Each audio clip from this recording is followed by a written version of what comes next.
Hi there, I'm Lori Williams, Administrator for the Alcohol Ink Art community, and I'm happy to be here today to participate in this collaboration we have going this week with Grafix. And I'm going to be demonstrating their mixed media journal.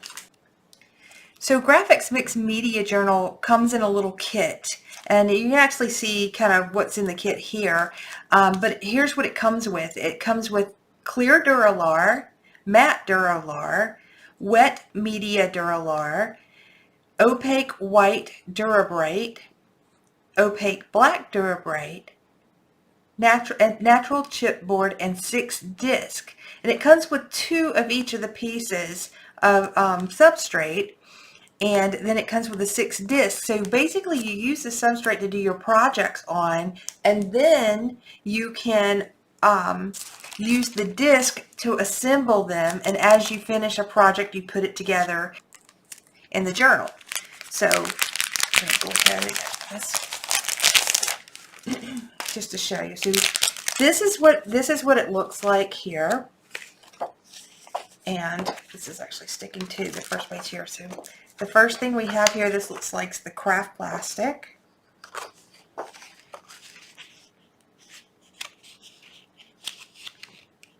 Oh, actually, no, this is the clear Duralar. So it says materials are packed in the order in which they're listed. So the first thing that they have here is the clear Duralar, and then they have the matte Duralar. I've definitely worked with the matte Duralar before. And then there is a wet media Duralar. This is another. No, you can't see it, so I'm going to try to turn it so it catches the light a bit because it's clear. And then we get into the opaque mediums, and this right here is the Dura-Bright, and a lot of us work on Dura-Bright. It is a non-pore surface. It works great with alcohol ink, so there's 2 sheets of that here. And then they also have the Dura-Bright in the black as well.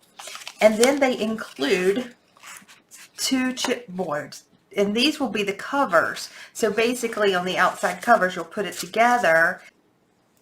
And then it comes with these rings. I'm going to open them up so you can see. These are 6 discs. So these are the discs with the disc journal. So if you'll notice, each piece of the journal is punched. And you can actually buy a hole punch that does disc journal punching. And I think they're around $25 on Amazon. So if you find yourself doing a lot of disc journals, then that might be something of interest. But the beauty of this is that you can create your artwork and then add it to your journal as you go. And these discs just slide right into right in here, and you just you keep adding them, and then you can add each individual page as you go. So once you do your piece of art, you can add it to your journal. This kit is a great starter kit in that it has a nice variety of pieces in here, but you can actually buy additional pieces of artwork. And if you have the disc journal punch, you can use any substrate that you might work with and just punch a hole in it and add it here to your journal.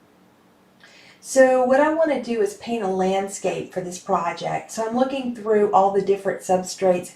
This is Duralar. I decided not to use that, but I'm coming to the realization that what I want to paint, I'm going to need to be able to wipe back to white. So I chose the Dura-Bright, and the Dura-Bright actually does a great job where I need to lift out alcohol ink to white. So I chose it. So I'm going to set everything else aside, and I'm going to start my landscape with it. Okay, to get started, I chose a few inks to start with. Sailboat Blue, one of my go-to blues. It's by Ranger, and I just start dripping some out onto the paper. The next one I use is Sunshine Yellow. Sunshine Yellow is another standard yellow that I use, also by Ranger. And I'm going to start off by adding a little bit of alcohol to the painting, just to get the inks flowing. And then what I like to do is rock it left to right And I tilt it just a little bit so some of the ink can blend, and you can see that yellow and that blue always makes a nice green. And then I have a swizzle stick. It's a coffee stirrer. I call it a swizzle stick. And I just start pushing the inks around, letting them kind of do what they do, you know. I'm going to add a little orange here, just because I want to make some brownish sort of background. When you mix the blues and the orange, you always get brown. So you always, when you're doing this type of painting, you want to take in consideration your color theory. And some of that orange went a little too high up, so I'm just pushing it back down by adding a little bit more of the sailboat blue. And then I'm just going to continue rocking this back and forth until I'm happy with the flow. And also I keep working with my coffee stirrer until I'm kind of happy with it too. The ink, when you have it sort of thick like this on the paper, tends to stay wet for a while, so you can work and manipulate it, which you'll see me do here in just a moment. Adding a little bit of mushroom to the bottom. So mushroom is one of my favorite colors actually by Ranger. I use it a lot when I'm going to do like groundwork, stone. It's just it's not brown. It's more of like a mud color, but an intentional mud color. I really use it a lot for low lights in my paintings and those sort of colors. But I'm just taking the coffee stirrer and just continuing to manipulate the ink until it is dry. So I'm dropping a little bit more of the sailboat blue and the sunset orange in here so it can kind of mimic a little bit of the sky. I'm actually going to work it into this base that I have going on, and it turns a brown when you mix those two colors, but I'm also leaving a little bit of it visible. So it kind of depicts a little bit of a reflection from the sky. So next I'm going to actually take a blending pen and I'm going to lift out some trees. So I'm going to turn my painting upside down, and I just drag the blending pen down. Now this is an alcohol ink filled blending pen. They're available in a bunch of different brands and styles. This particular one that I'm using is an Artista, and I had gotten it from Amazon, but since then I can't seem to find it. But Ohuhu now has a version of blender pens that I purchased, and I use those. And it wasn't lifting this all the way to white onto this Dura-Bright, so I decided to pull out a brush with a little bit of alcohol on it, just damp with alcohol, and it worked like a charm. It pulled the ink all the way out to white. And so I'm just going to continue with it, drawing another branch of this tree. This is going to be just like a little birch tree. There we go. I picked the pen up again to try to lift out some more. I wipe it off on the paper towel, as you can see there. This video is sped up just a little bit for the sake of time, because I don't want to bore you guys with watching me lift ink. This part of it tends to take a little while, and it's not really that exciting, other than it just lifts out the color for you. So you'll see me going back and forth between the pen and the damp brush. The brush that I'm using is a filbert brush, and I actually use filbert a lot. I turn them sideways to get those straight streaks out. And then I decided I wanted to add a little bit of a water feature in my painting. So I start lifting out using the brush again, with just damp with alcohol. You don't want to put too much alcohol on it, because if you do, you're gonna bloom the inks underneath more than you want. You want to make sure you have control. So you see what I'm doing. I'm just kind of dragging the damp brush across and lifting, wiping it off continuously on that paper towel to the side. So I'm going to continue lifting out this water feature. One of the things when you're painting water, the back side of the water needs to be horizontal to the horizon in order to look realistic. You don't want to paint it round. Then I actually had some blue. It looks like a teal blue. I don't even know what color. It could be mermaid. But there was a blue and a weld palette that I had. I saved my weld palettes. I let the ink dry in them so that I can reuse them again. And then there's a darker ink. There's darker blues in here, so I'm going to go around the edges with that, just so that I have some depth in here. The next thing I want to do, if you notice, I actually painted and lifted right over those little trees that I had created there.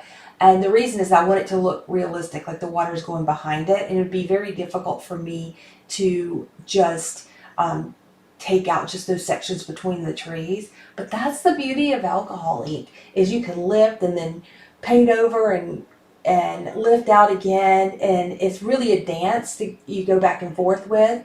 But it's very versatile, and I think it's very forgiving as well. So I'm putting a little bit of the mushroom again into a palette, a dirty palette. And I'm going along the back side here with just dabbing. Again, I'm using that filbert brush turned on its side to get that kind of chiseled look. I find myself doing that a lot. That's just a technique that I use. I'm sure there are other ways to do it and other brushes to use. That's just what I use. And all I'm doing here is just tapping that wet alcohol ink along the back. And again, you see I'm going over those trees because I want it to look natural, as if it's going behind the trees. And the best way to do that is just to paint over what's there, because you can always lift out. That's why I chose to use this Dura-Bright, because I can lift right back out to white as soon as I'm done putting this in. Then I'm actually just carrying creating a little shadowing of those trees in that water. Just a hint of that with a tad of that mixture that I have in the palette there. And again, all I'm doing is tapping here. I'm not going into intricate detail or anything like that. And then I'm just dragging my brush across the bottom to make it look like there's a little bit of an embankment over there. You'll see I'm not going to use much time doing that at all. I lift back out my trees a third time. And they're getting a little fat, but I'm just not going to worry about that. You can be as detailed as you want, or you can go as quickly as you want. What I find is if you go quick and think less, you end up creating a nicer, more organic painting without too much fuss. So I'm just going to continue here, lifting out this white. I'm sorry, lifting out the alcohol ink to white. And now I'm going to give the tree some depth. I'm coming in with that same mixture of mushroom and just going around the edge of one side of the tree. And the reason I do one side of the tree is because there's always a shadow on one side of the tree. If you're not familiar with how it looks with light on a tree, take some time and go out and at the end of the day or early morning and look how the light hits the trees and how it looks. You will always notice that it'll be a grayish or a brownish color on one side, and the other side will be a much lighter color and lit. So I usually depict that with alcohol ink just this way, and it's very simple to do, just running up a little darker color along one side. And then just clean it up a little bit, not making a huge fuss, just enough to kind of depict the tree just a bit.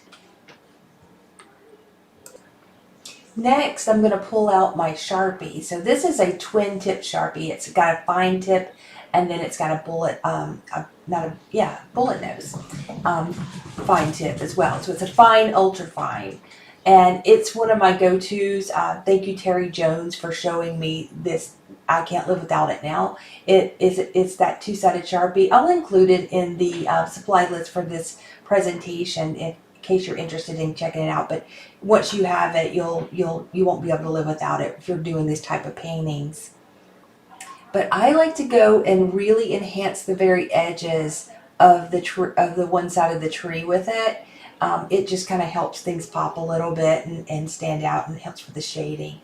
I also use it to draw in some branches. So you can see I'm doing that here. So I'm adding a little bit more detail in the tree by just tossing in a few branches. Also, sometimes instead of having my hand touch the painting, I will turn the painting upside down. That allows me to paint and rest my hand on the paper towel without messing up my painting. And then I like to also go up with the same tool and just add a little bit of grassy area, darken up the edge along that tree line. And then I'm going to tap in here to add some texture. I'm trying to depict, you know, a rough terrain, maybe a little bit of rocks and stone right here in the front, just to add a little bit more interest to the painting. And all I'm doing here is just sort of just tapping a damp brush, and the ink just kind of blooms itself and creates these kind of natural looking stones. And I just keep playing with it till I'm happy with it. And then I just come back with my fine tip Sharpie once again and just add in little strokes, upward strokes, starting at the bottom and swiping up to create just little patches of grass and weeds. Kind of scribble in a little bit of detail and blend so that I get some depth a little bit there in those stones. It just adding a little bit of the darkness helps give it definition a little bit more. And then to finish off my painting, I always like to add in these a little moon, and it's really simple to do. All I do is I take a round brush and with a dot of alcohol and just tap it down, and then just lift straight up with a paper towel. That went pretty quick, but that's all I do is basically a drop of alcohol and let it bloom to the size I want it to be. I tap down with a piece of paper towel and lift straight back up. And then I can fill it in a little bit with like some gold or yellow to have a golden moon. Then I added my little birds. The birds are fun to add. They're just little V's with little wings. And then I sprinkle a little bit of alcohol to give it a little rainy, wet look. And to do this, I just have a damp brush and I just sort of pull back on it and tap my finger, and it just drops tiny little drops of alcohol, and then it takes them a minute to appear, but they show up and they look like little rain droplets. There was one thing that the video cut out on me, so I apologize, but if you look at, I have some blue leaves in the tree, so I thought I would show you kind of what I did. So I took a piece of felt and I added a little bit of denim to it. Denim is another alcohol ink color, and all I do is just tap. So if you look at that, you can see what I'm doing, and when I tap that in, it just blooms and creates little natural foliage. And I use that technique a lot when I'm painting trees, but I didn't want to forget it. I wanted to show you how I did that. Okay, moving on to the next step. There's a little bit of a problem. So this is a page in a journal. And in a journal, people flip the pages and look what they're going to see when they look at the back side. So I decided to place my piece of felt that I used to tap in my trees onto my little block here. You can use, there's an you can buy the applicator that has felt. I made my own. It's just a wooden block with some Velcro, and then I just attached the felt. But I'm adding to that blue that's already on there, I added some sunshine yellow, and I'm just going to tap the whole back side of it and fill this whole thing up with that color. And then actually this gives me a great opportunity for me to show you another product that Grafix has.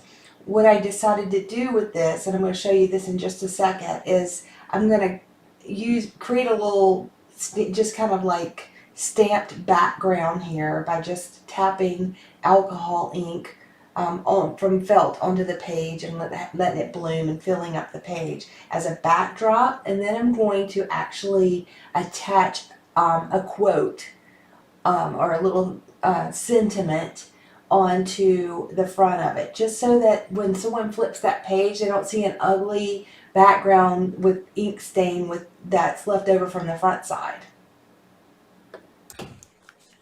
So I printed out a little saying here on some cardstock.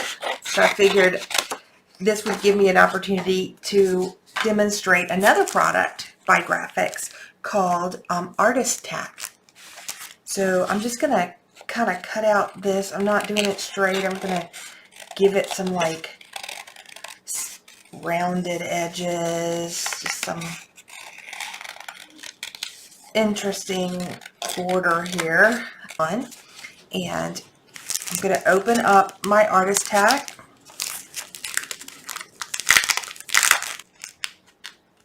Here we go. I'm going to peel back just a portion of this, and you will see that there's this sort of dotted texture in here.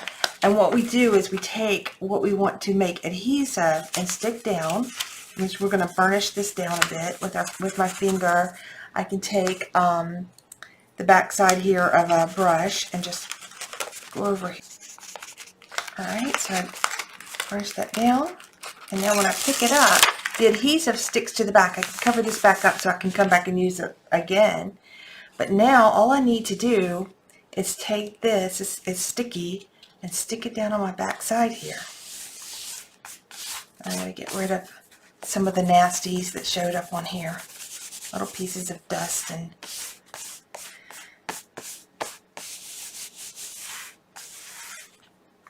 okay, so I'm going to just take my Sharpie again, and I'm just going to go around the edge.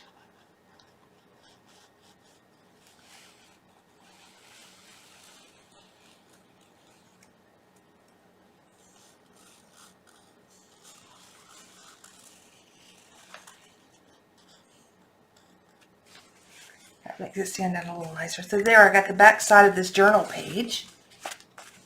And again, that product that I used for that was pretty cool. It is called Artist-tac, and it's another product by Grafix, and it allows you to adhere pieces of artwork.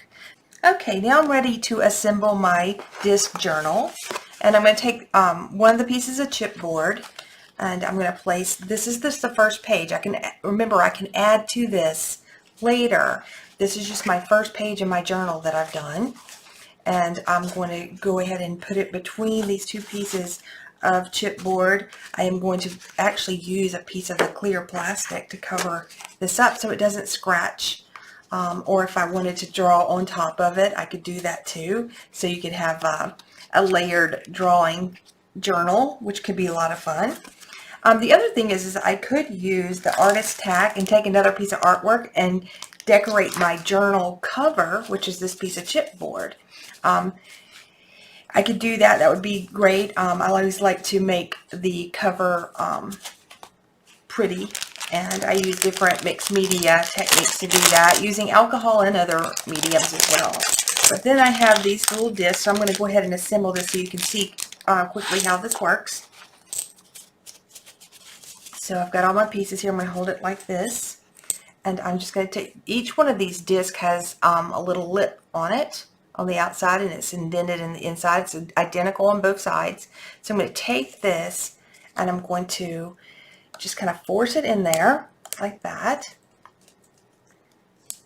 There we go, and then straighten it up. So I've got that side. I'm going to go ahead and do this other far end here. See if I can layer it down here a little bit so you can see what I'm doing. So I'm taking it and just kind of forcing it in and then turning it into the area. So it spins freely. So that way the pages will open and close, and I can continue adding more. So I'm going to go ahead and put all these in for you. Just kind of have to wiggle it in there a bit.